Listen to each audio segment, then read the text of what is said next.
A five-judge bench of the Supreme Court has unanimously declared the electoral bond scheme unconstitutional.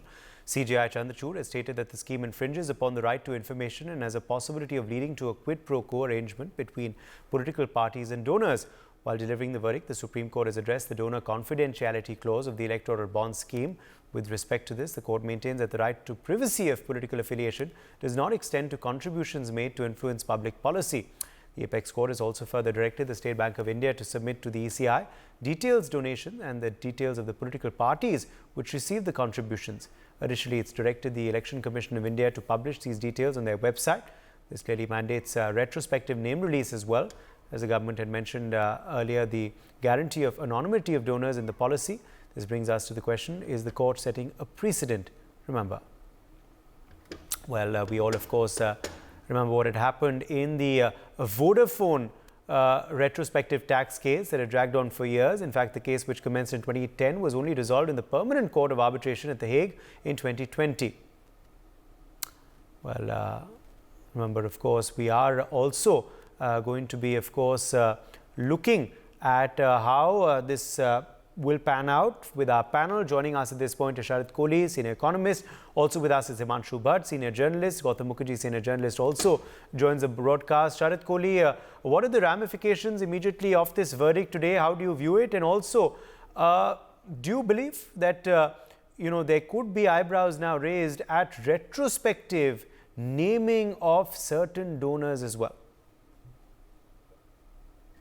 Well, thank you, Uday, and good evening to all the NewsX viewers. To answer your first question, first part of your question, what will be the ramifications? The ramification is very simple. The donation will stop. The coffers of the political parties are going to run dry because there was a certain degree of privacy which was given in electoral bonds when they came in 2017. And I think, I was just listening to the rant of the opposition parties, celebrating this. Oh, wow, we won the battle. What an element of transparency, justice wins and so and so. As if, in inverted commas, they are doodh ka dhula. Tell me, does any of the opposition parties, have they never taken anything from anybody who's anonymous? I mean, if they come and answer this question, and yes, I can join the celebration immediately. Well, obviously they cannot because at the end of the day, at the root of this money and politics, has been in this country from times immemorial. The problem when late Mr. Arun Jaitley brought this in 2017, I remember, he wanted to bring in some kind of answerability to the funding. I do not advocate that probably electoral bonds, because of its anonymity, brought in transparency and answerability. Answerability came because we should not forget that when somebody goes to a bank, Uday, to buy an electoral bond, which is issued by State Bank of India, you can get it from 1,000 rupees to 1 crore of rupees. Your KYC is deposited. Who you are, only thing is your name is then kept as a secret. It is not disclosed under the commitment, under the whole scheme of electoral bonds. They will not disclose. So we, traditionally in our Hindu tradition, there is a concept of gupt dan. They say that when you do a dan and you announce your name, jo uska phal hota hai na, the consequence of that dan, you lose that. And when the name is hidden, when it is gupt, you actually get a lot of fruits out of that dan. Anyway, that was the spiritual side of it. Let me leave that apart. I'm sure especially the opposition is not going to buy that at all. So let me keep that aside for now. But, at least some degree of answerability. Also at the end of the day, political parties are not NGOs. Exactly. So some kind of answerability, Uday, at least had come. Now, what is going to happen now? How do the elections take place? Let's be practical. Let's not come out of moral science, school book in our class 7 or class 8. What people are celebrating is a moral science. This is not moral science. The fact of the matter is that elections are fought on cash. Elections are fought on some kind of money which is probably not over the board. Is this not true? Why are people hesitating in saying it? That yes, elections are fought on some kind of money which is not on record. And this is not last 5 years, 10 years. It's been like that for the last 75 years. There have been business houses donating. There have been those high net worth individuals donating. You don't have, people who are coming from the informal sector, those workers and those daily wages. They don't donate to political parties. Somebody may be very emotionally in touch, may go and donate, 500 or 1,000 rupees. But major donations come from these wealthier lot of the society. So the fact of the matter is that the parallel economy which moves in our country, the good side of that parallel economy was it was doing a lot of funding for a lot of things, not just elections, but parallel economy used to run a lot of other bad things in the economy. Elections, of course, they turn out to be good sometimes. If you elect a good government, then you end up doing good to the country. So sometimes, if you're donating in cash and it is black money, then you end up making a good government out of a black money. So I thought there was some by electoral bonds brought some kind of answerability in the funding. Now, what will happen now with this judgment? I think you are going back in time to what used to happen before. What used to happen? There was no record of money coming in. There was no answerability. Forget about transparency. There was nothing. You just go and donate, and sometime it comes on record. Now, I also come from an accounting background. Okay, let me explain you something very interesting. In many parts, I'm a chartered accountant as well. Let me tell you what happens when the money comes in the books of account of a political party. You are supposed to be recording it in the receipt counter, in the receipt account, or on the receipt side of the balance sheet. That's point one. Now, when somebody is donating cash, for example, and that cash is off the record, for example, what will you do? It will not go into the accounts. Whereas, if it was coming to electoral bonds, it had to be recorded because there is already a trail in the bank. So if you miss recording it in your accounts of the political party, there's going to be a mismatch. Tomorrow, if State Bank says somebody donated 1 crore, but your party account doesn't say crore, so this means you're caught on the wrong foot in that case. And mind you, all the political parties are also subject to audit. There is a statutory audit done. So there was a miss. So I think at least that aspect was taken care of. Now what will happen? What some of the parties, I don't know which parties will do. If somebody comes out with a donation, he says, I've got a cash of 1 crore of rupees, then probably it might miss the accounts altogether. I thought this is going to be worse. So what is the opposition celebrating? And I think the people who are celebrating, they will be impacted most. Elections around the corner. How will they fight elections? Tell me, Uday, where are they going to get the fund? Are they Raja Harish Chandra? They are going to get funding from somebody who's across the board writing a 10 crore. Here you are, Congress, I write 10 crore. Samajwadi Party, 10 crore for you. Where is he going to show the funds from? Who's going to donate? I think there is a certain practical aspect to it, and politics and money is bad, but then it is routed in our system. It has become inherent part of our system. It cannot be, uprooted by this kind of a thing. I think the government is going to find a way. And I must tell here, as a very neutral person, that BJP, is the biggest party in the world, is the largest political party. It is also a party which has got, I think, most in terms of the corpus. So who's going to be affected? It is ultimately the opposition, which is how will they make those chartered flights for campaigning? How would those election rallies happen? How would those announcement of those freebies where you give away things in the election rallies? How is all that going to happen? So I think it is good to celebrate, but it is also good to assess the practicality of how things will run, because this will I can bet you there, I can tell with conviction, we are going back in the era again, that whole business of cash, unrecorded transactions. So now there were two problems: answerability and transparency. Now, transparency was not there, agreed, because they were anonymous. Answerability is also gone, transparency is also gone. So I think it was choosing between bad and worse. So I thought bad becomes good. That's my conclusion.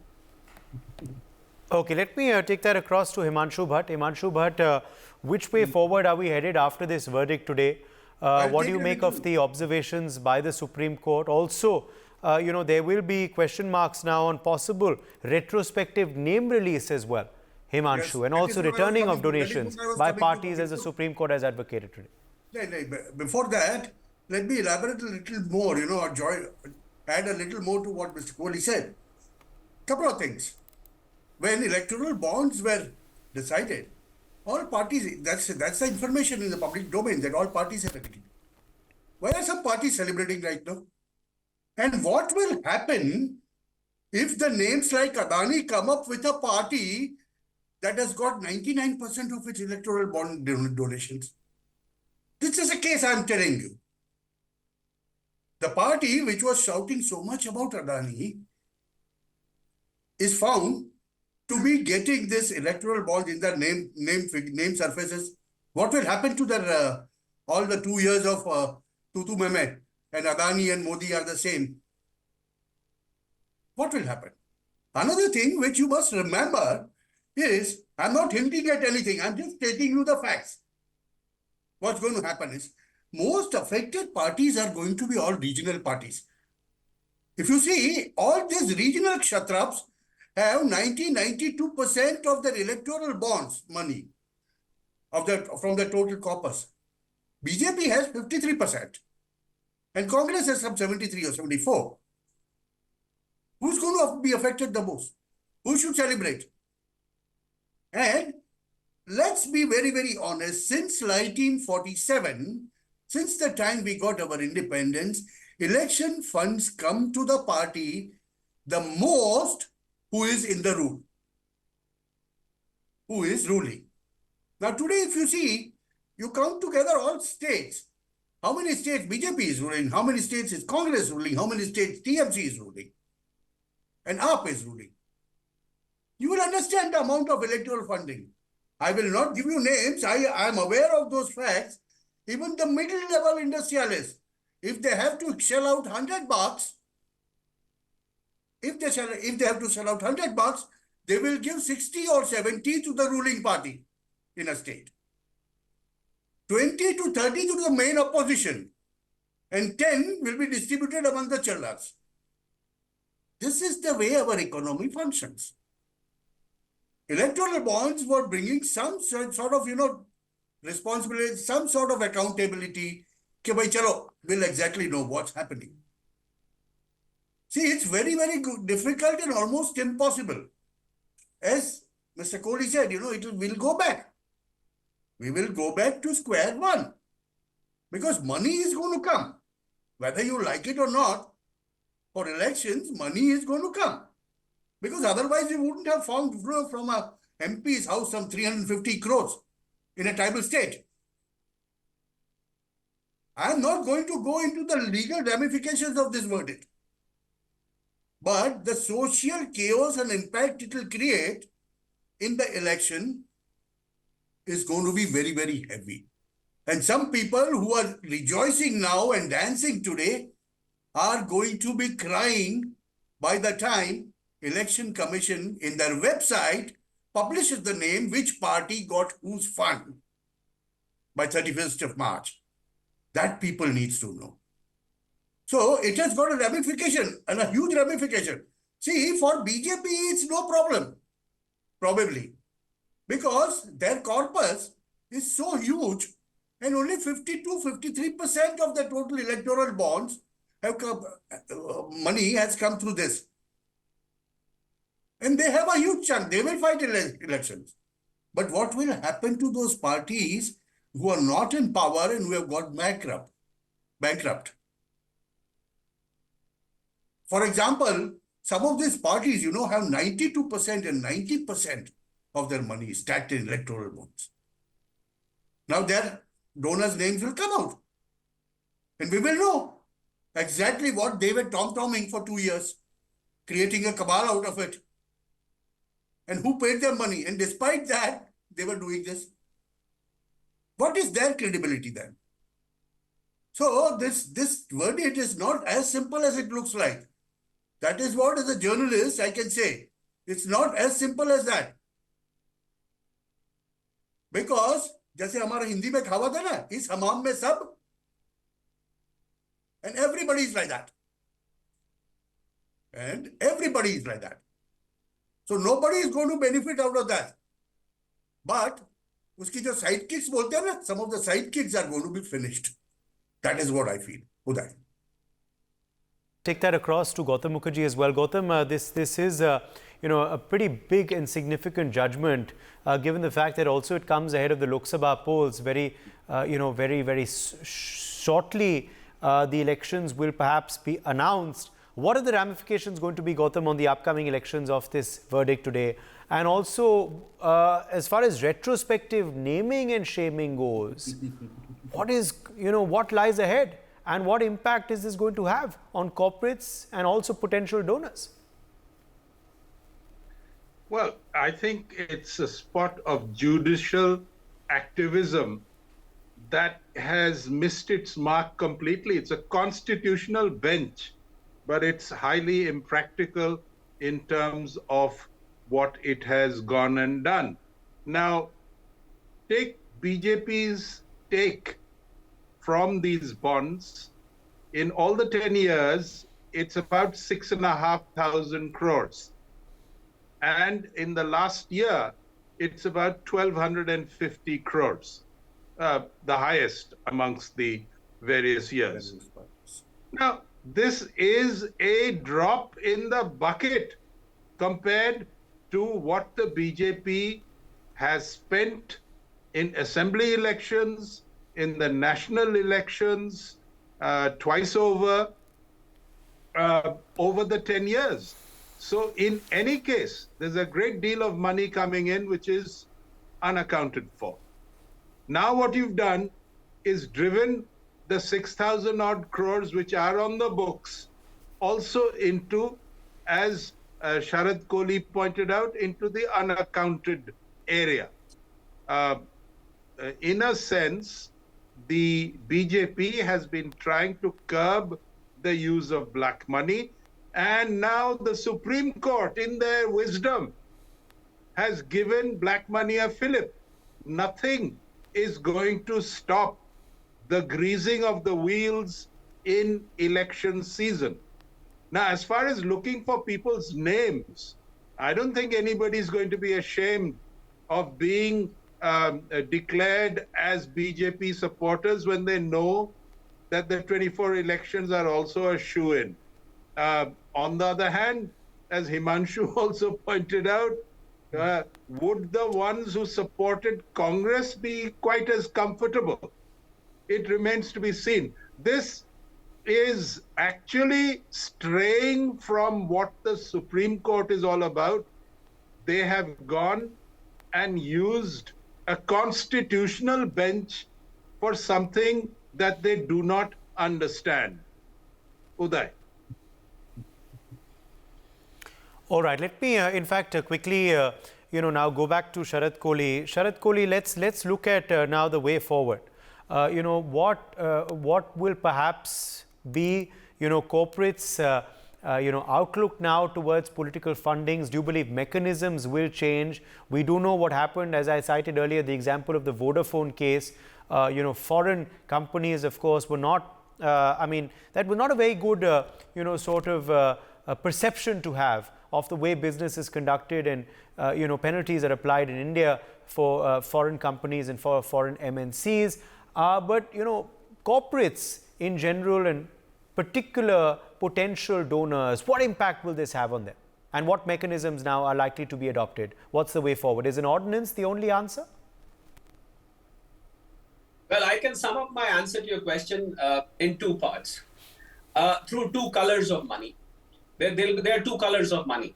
So as far as the color which is right now my background, if I talk of that color, that color of money will not face any problem. The problem will come for that color of money when it lands and there is a tax deduction applicable, because there is a section called for political parties where the donor gets a benefit as a donation.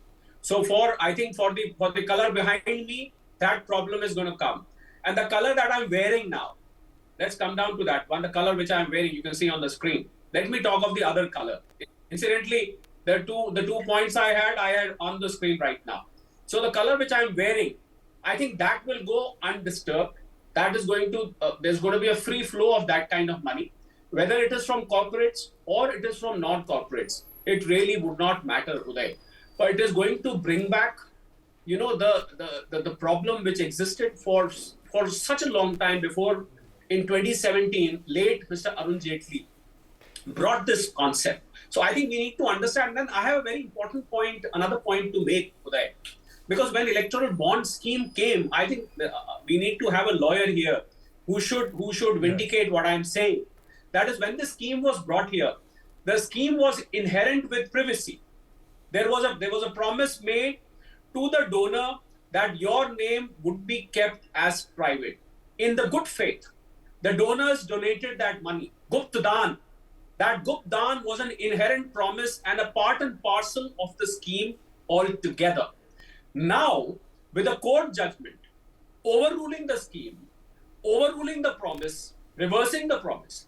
So the person who donated, so there's going to be a legal problem here. The person who donated in good faith that my name is not going to be disclosed.